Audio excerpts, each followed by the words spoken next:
Plussers out there. It is I, Stuart, here once again to give you guys another Stargirl review. This time we're going to be talking about episode number 11, with only 2 more episodes after this to go for the rest of the series. And, what we got here, I gotta be honest, guys, The reason I didn't do this review yesterday is because this was a very difficult episode for me to review. You know how they a lot of times say that it's a lot easier to review something really bad than it is to review something really good, because you feel like you have way more things to say about something that's bad than you do about something that's good? Well, I mean, I kind of disagree with that notion, and I would say, like, both of which are a lot easier to review. It's a lot easier to review something that's really bad or really good over something that's just okay. And that's unfortunately what we got with this episode, is that there wasn't anything bad about the episode per se. In fact, I do actually think there were some really good standout moments that I'll get to in this episode, but in terms of like everything that happened in the episode, and then just kind of everything I kind of thought we were going to be touching upon, and just the overall, like, the fact that there wasn't really too much of a B plot, it was really all just A plot throughout the entire episode.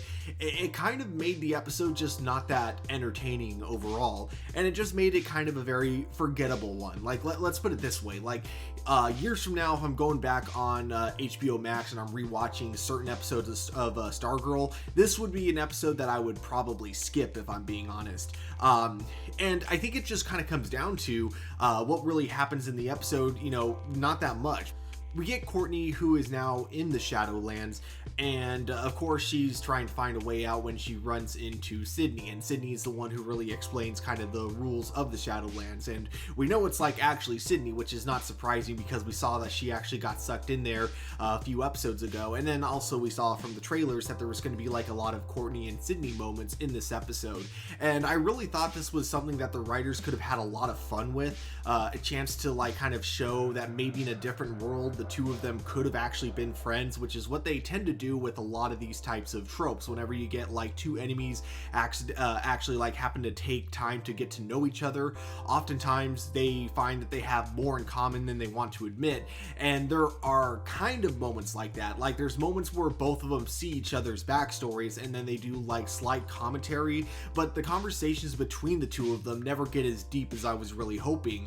And keep in mind, I'm just kind of comparing this to like how deep the show has gotten with other characters before. So when it comes to like Sydney and Courtney having a very kind of just by the numbers conversation about each other's backstories, not really getting to know each other that much more than they already do, it was kind of a big letdown for me, because I guess I just really expected more from that. And I could have let that go if there were other things going on in the episode, but unfortunately there really wasn't. It was just kind of very much Courtney's trying to escape the Shadowlands.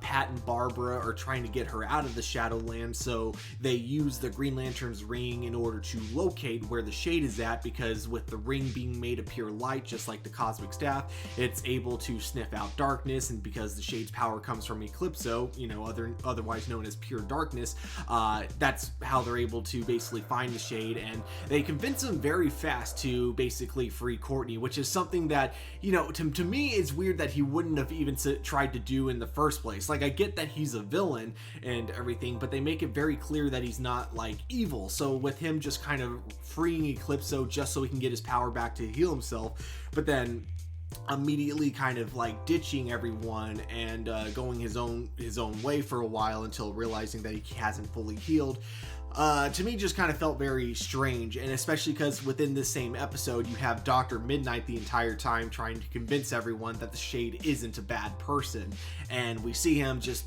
continuing to act extremely selfishly, which of course feels very much in character for him. But it's just weird to kind of see that going on while you have Dr. Midnight the entire episode when he's talking to Courtney being like, oh, the Shade isn't that bad when you get to know him. So in that sense it felt kind of unbalanced. Like, I get why the writers were going in that direction, because they really wanted to throw us off and then to kind of surprise us one more time with, hey, maybe the Shade isn't so bad after, just leaving us on a cliffhanger where he did something absolutely horrible. But it's a really, like I said, it's just unbalanced because of the way it was presented in the previous episode.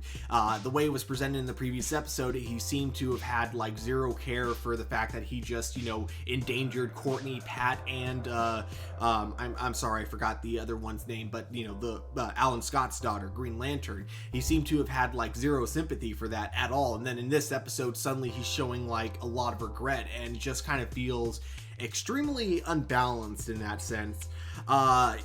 So the other thing that really kind of was weird about this episode is that we're only this was like the third to last episode of the season, and there's still a lot of things that haven't been wrapped up or resolved. I thought with the tease in the previous episode that we might be getting more Thunderbolt in this episode, but we got zero Thunderbolt.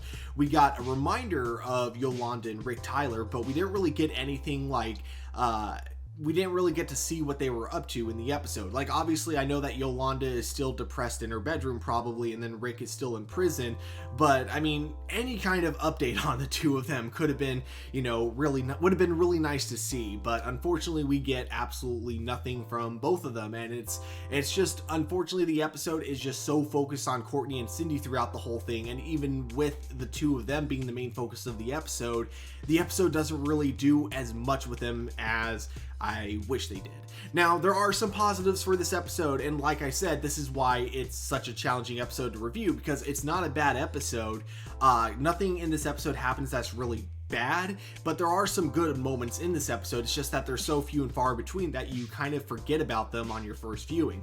So a couple of great things I do want to bring out about this episode is that once again, Brec Bassinger continues to do an amazing job as Courtney Whitmore. In this episode, we get to see her finally have to face down Eclipso herself, whereas like before it was all her friends having to face Eclipso in their own way, but she had always been kind of protected thanks to the cosmic staff. But here she no longer has the cosmic staff to protect her from Eclipso's influence. So now we get Eclipso essentially just really going all out with Courtney, basically telling her at first that everything that happened to her friends is her fault. But then you get like a weird, interesting twist, and this is where I actually think the episode gets really good, is kind of towards the end when you have Eclipso and Courtney having their confrontation together, and Eclipso just proudly, brings up the fact that, yeah, he did everything to her friends, like everything that's wrong with them, Yolanda, Rick, and even though Beth had actually recovered, unlike the other two, he still did do some damage to her. He confesses like, yeah, they're all going to be blaming you, but it was me that did it all along. So it was just kind of he gives this notion to Courtney that whether or not it's actually her fault doesn't matter, because she's going to be the one that people end up blaming because of everything, and he takes a lot of pleasure in that. Like as we see with Eclipso in the past, he takes pleasure in causing people pain. And something that I have to give this episode a lot of credit for is the kid that they have playing the younger version of Bruce Gordon that is possessed by Eclipso.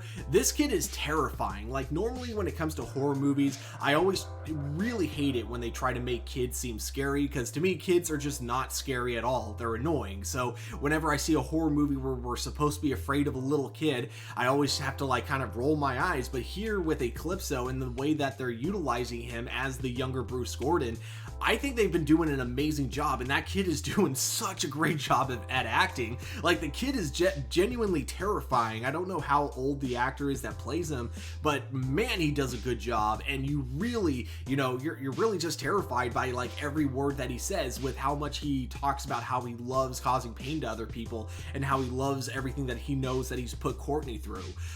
So that was really great. And then I also do like, kind of the bit of humanity weakness, I guess you could say, that we all definitely have. Whereas like with Courtney, the thing that he brings up is the fact that Courtney isn't over her dad. It's one of those things where she knows her dad has forgotten about her, and it's just one of those things where inside she wants to let him go completely, but she can't help but constantly be thinking about him, keep thinking about why he left, even though, logically you can think about it as much as you want of how like you're way better off without him and that kind of stuff, but when you're biologically connected with someone, you can't help but have these feelings. And I think Brec Bassinger does an amazing job at portraying these emotions when Eclipso brings them up towards the end of the episode.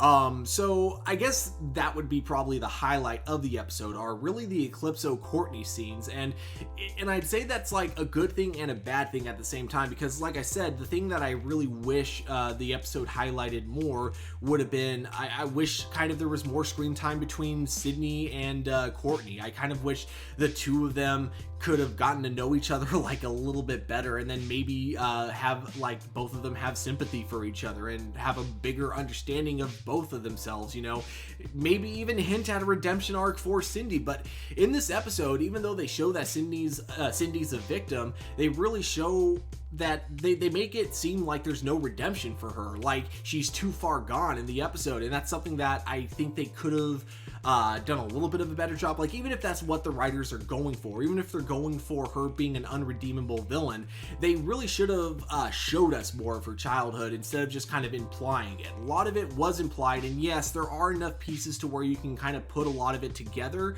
but there's still some missing elements. We know that before, you know, when Sydney was like a little girl, she was taken by her father, and then sometime between getting taken by her father and being reunited with her mother, she ended up killing her mother. And we don't really know what made her go from being afraid of her father to complying with her father. We still don't know the full story on that, and that's something that I really hope gets explored in this season. And I was really hoping this would be the episode to actually explore it, but again, we still have 2 more episodes, so I don't really want to judge this episode by what it didn't show quite yet, because we still have 2 more episodes to really wrap things up.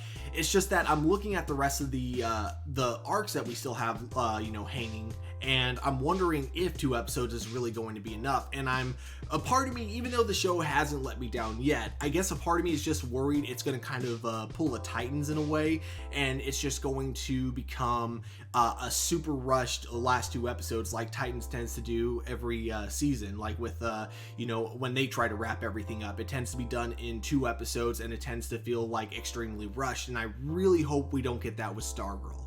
But yeah, other than that, guys, I'm really sorry. I just don't have really that much to say about the episode, but I guess at the end of the day, though, those are just my A+ opinions. If you guys like this episode more than I did, definitely let me know in the comments below, and also let me know why. Let me know if there were things that happened in this episode that I didn't point out that I really should have.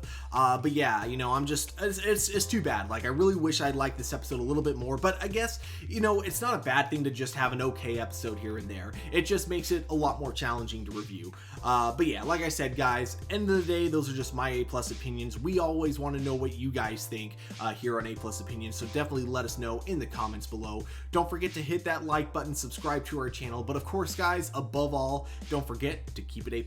I'll talk to you all later.